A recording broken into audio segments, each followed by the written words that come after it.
proceedings, with only 3 special vehicles making it into the top 10. However, for some crews, there would be little time for rest as they attended to their vehicles in preparation for the following day's long haul back to Gaborone.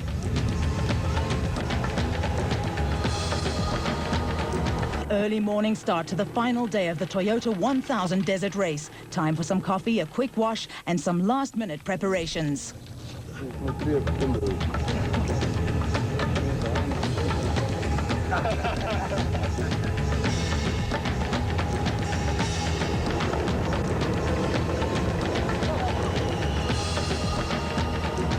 The remaining 54 crews would head back along the same 462-kilometer route, with conditions expected to be rougher and as dusty as the previous day.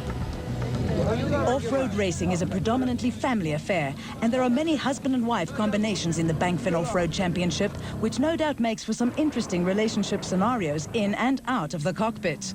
Marius and Tracy van Vieren are strong contenders in Class D and can always be counted upon for a good result in their Land Rover. It's great fun, hard work, and we keep each other under control. Francis Boersma joined husband Marius in the independent 4x4 Land Rover for the first time on the Toyota 1000. I think with your wife next to you in the car seat, it's actually, she knows you better and she knows when you go over your limit, you know. So I think it's actually an advantage to have her in the car. When you've got a guy, you know, he likes to be impressed. So when you go wild, he thinks it's lekker, you know. I think it's good to have your wife there. I think your car will last longer anyhow. Unfortunately, we don't have a handbrake, so I can't stop him. Just hang in for the ride, you know. No, race ook nog saam. We've actually never had a fight in the car. In the 3 years we've been in the car, we've never had a fight in the car. I have a dual job, you know. Being a member of the media and a navigator gives me privileges. I don't have to hassle with everything at the car, so I can walk around and do my PR job while, you know, he sorts out the car. When the time comes and it's necessary, I have no problem with getting my hands dirty. I can tell you some stories about that in the beginning when we started racing, breaking side shafts and stuff. And then what happened? I painted my nails black at that stage of the fight, so you couldn't see the grease underneath them. I think we really understand each other, and that's the main thing within a rally car. And I have to, whatever she tells me, I should sort of stick to that, you know. Dis baie lekker en dis lekker, ons kan iets saam doen. Dis goed vir ons huwelik, ons doen iets saam. Frank and Darlene de Greef have raced together for 14 years, with Darlene also helping with the preparation of their Toyota. Eintlik is Frank redelik kalm. Ek moet sê. So. Hou jy vir hom kalm of is hy maar net so vanaand? Nee, ek dink ek hou hom so 'n bietjie kalm. Dink so. Ek moet myself bietjie die eer gee daarvoor. Derek and Tina de Bruyn have shared the cockpit of their Nissan for 8 years. It's wonderful. At least we managed to do things together. Not that we agree on everything, but yeah, it's great. You have to do all the hard work, everything. Tina's not a tyre changer. She won't change tyres. You can forget it. I'll have to do it all myself, whether I like it or not. Lots gets said. I don't think it's the time or the place to repeat what gets said in the car, but yeah, I think the ladies always come out on top. I don't know, I like her, I think, and she puts in the money, She's the one with the dosh. I got no money, so she pays, I ride her. If she don't pay, I can't go nowhere, so. And if I don't take her, I don't get any money, so that's the only reason why she's there, not for any other reason, really. Other than also, I do love her, don't forget that. The start of the final day of the Toyota 1000 Desert Race. Hannes Grobler and Richard Leek were hoping for a change of fortunes after an 8-event winless streak in the Nissan Hardbody. Off-road racing enjoys significant fan support in Botswana, and the crowds lined the start line. Ford pair Neil Woolridge and Kenny Skolthammer had a 12-minute deficit to make up if they wanted a repeat of their 2001 win. The French-built Ford Ranger has proved to be a formidable contender in the Bankfin Off-Road Championship. Third off the line were Cliff Weichelt and Johan Smallberger in the N1 4x4 Ford Ranger. They were over 15 minutes behind the leaders and 3.5 minutes behind the Woolridge Ford Ranger. R.P. Reyneke and Robin Houghton were in a confident mood and believed the new Castrol Toyota Land Cruiser had the measure of the rest of the competition in Class T. They would have to make up over 18 minutes if they had any hope of victory. Dowse and Van Zyl inherited the special vehicle lead when Harkes and Roots failed to make their allotted start time. Class D leaders Hein Grobler and Gerard Prinsloo would not be able to relax their pace because they had a gaggle of Land Rovers, Nissans, Mitsubishis, Toyotas, and a lone Isuzu and a lone Jeep hell-bent on snatching their lead away from them.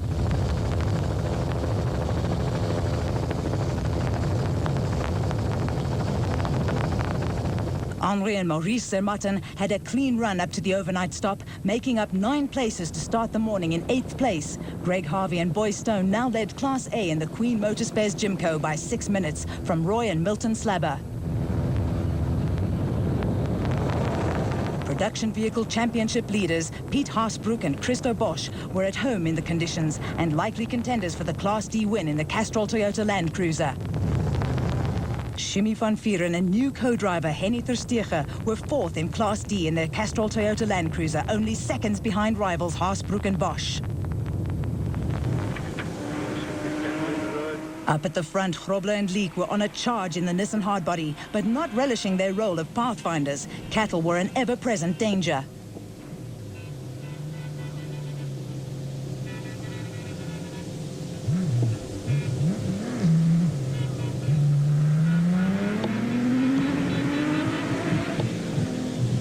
Woolridge and Skolthammer were unable to close the gap on the leading Nissan, while Reineke and Houghton were slowly but surely making up time on the second-placed Ford Ranger. Greg Dowse and VZ van Zyl maintained a steady pace and the special vehicle lead, but had Harvey and Stone in the Lexus V8-powered Gymco steadily closing the gap on them. The battle for Class D honours continued unabated, with Hein Grobler and Christo Bosch still leading, but being challenged by Nissan teammates Duncan Foss and Mike Griffiths. Veteran Richard Carolyn and Jeff Minnett were 2nd in Class S and 3rd overall in the special vehicle category, but being chased hard by John Lambert and Stephen Parker in another Class S entry. Shumi van Vieren had got by Piet Haasbroek, who was now 4th in Class D. The Bertolds started the day in 35th place and had moved up to 12th, with Terence Marsh and Trevor Aher 13th in the Nashua Mobile Gymco. Grobler and Leek arrived at the designated service point in the lead, with the Nissan hardbody none the worse for wear after some hard racing. Okay, let's just try the override for the fans, Michael. It sounds like Got a short stretch home now. Well, it's not so short. It's a long way if you think about where the flag is. I hope we're going to take it. Woolridge and Skolthammer were the next to arrive in the Ford Ranger, stopping only briefly to chat to their service crew before they headed off in pursuit of the leading Nissan.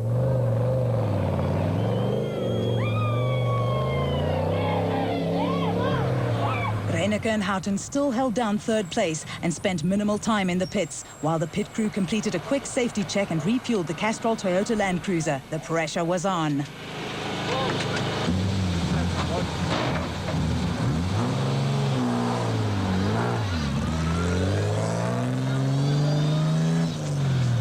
Dowse and van Zyl were 4th overall and the leading special vehicle. Yeah, the route's like a double-lane highway, very well marked, and no problems at all. We're going our guns. We'll do that on the way. How did we get out of here?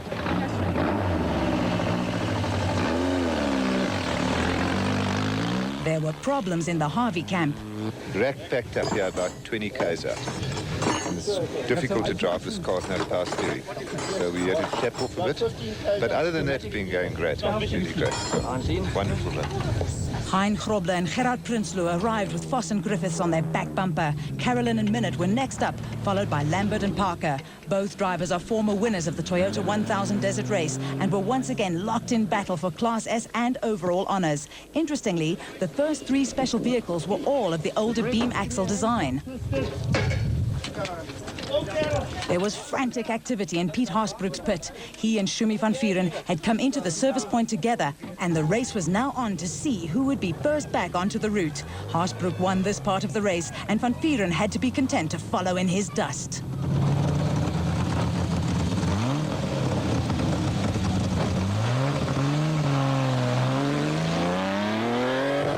The Bertolds were 2nd in Class A, with Terence Marsh and Trevor Aher 3rd. stopping race leaders Hannes Grobler and Richard Leek in the Nissan hardbody, the veteran driver was as stylish and controlled as ever.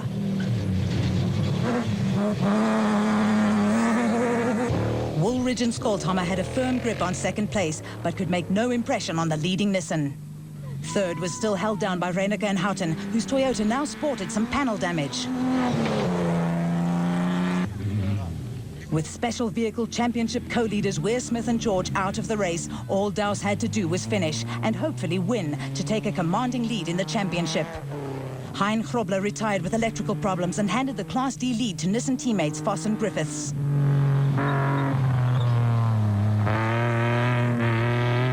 Schumi van Vieren had overtaken Haasbroek and was now second in Class D, but couldn't relax his pace at all because, you guessed it, Haasbroek was right on his tail. The Castrol Toyota teammates were locked in a ding-dong battle for a class win and maximum points.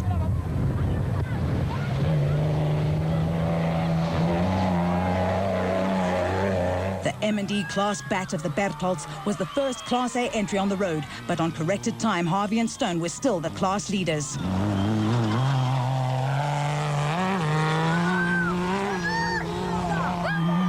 John Moore is the proud owner of France Chepek's championship-winning Chenoweth and was delighted to be the third-placed Class A entry on corrected time. The dying stages of the Toyota 1000 Desert Race